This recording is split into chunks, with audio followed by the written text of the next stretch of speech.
कभी आपने सोचा है कि इंसान जब मर जाता है तो क्या सिर्फ उसका शरीर खत्म होता है या उसकी आत्मा अपने अधूरे सपनों के साथ भटकती रहती है? आज जो कहानी मैं आपको सुनाने जा रहा हूं वो एक ऐसी पुरानी हवेली की है जहां से आज तक जो भी गया कभी लौट कर नहीं आया। लेकिन इस बार कोई लौटा है और उसने जो देखा उसे सुनकर आपकी रातों की नींद उड़ जाएगी। एक गांव था। गांव के बाहर घने जंगल के बीच एक खंडहर हवेली खड़ी थी। लोग उसे कहते थे काला दरवाजा। कहते हैं 50 साल पहले एक ही रात में उस हवेली में रहने वाले रायजादा परिवार के 7 लोग एक साथ मर गए थे। किसी को नहीं पता कैसे। तब से लोग कहते हैं रात को हवेली से औरतों की चीख, पैर घिसटने की आहट और डरावनी हंसी सुनाई देती है।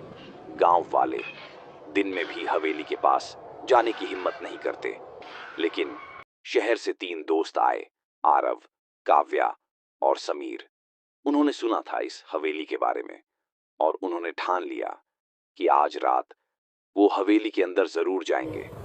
गांव का एक बूढ़ा उन्हें रोकने आया। उसने कांपती आवाज में कहा, बेटे, वहां मत जाना। वहां मौत के अलावा कुछ नहीं मिलेगा। पर जवानी का जोश, उन्होंने बूढ़े की बात को मजाक समझा और निकल पड़े काले दरवाजे की ओर। जैसे ही उन्होंने हवेली का दरवाजा पार किया, ठंडी हवा का झोंका चला और पीछे से दरवाजा अपने आप बंद हो गया। अंदर घना अंधेरा, दीवारें जली हुई और जमीन पर पुराने खून जैसे दाग। काव्या धीरे से बोली, मुझे लगता है यहाँ कुछ सही नहीं है।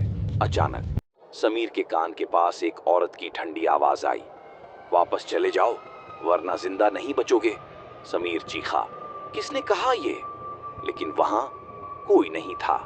तीनों दोस्तों ने तय किया कि अब वो हवेली को और गहराई से देखेंगे। वो एक बड़े हॉल में पहुंचे। आरव ने टॉर्च जलाई तो सामने से एक आदमी की परछाई गुजरी।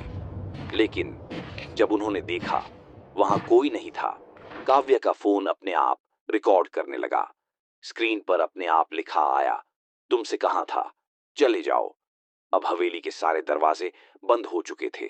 शीशे में उन्हें अपना चेहरा दिख रहा था। लेकिन धीरे धीरे वो चेहरा बदलकर सफेद और खून से लथपथ हो गया। आरव को महसूस हुआ जैसे किसी ने उसका हाथ पकड़ लिया हो, लेकिन वहां कोई नहीं था। फिर अचानक एक जोरदार चीख और सब कुछ अंधेरा। अगली सुबह गांव वाले हवेली के बाहर पहुंचे। अंदर कोई नहीं था, सिर्फ आरव का फोन पड़ा था। फोन में एक रिकॉर्ड था। उसमें पहले समीर और काव्या की चीखें और फिर एक औरत की ठंडी डरावनी आवाज, मैंने कहा था तुम जिंदा वापस नहीं जाओगे। और फिर रिकॉर्ड बंद हो गया।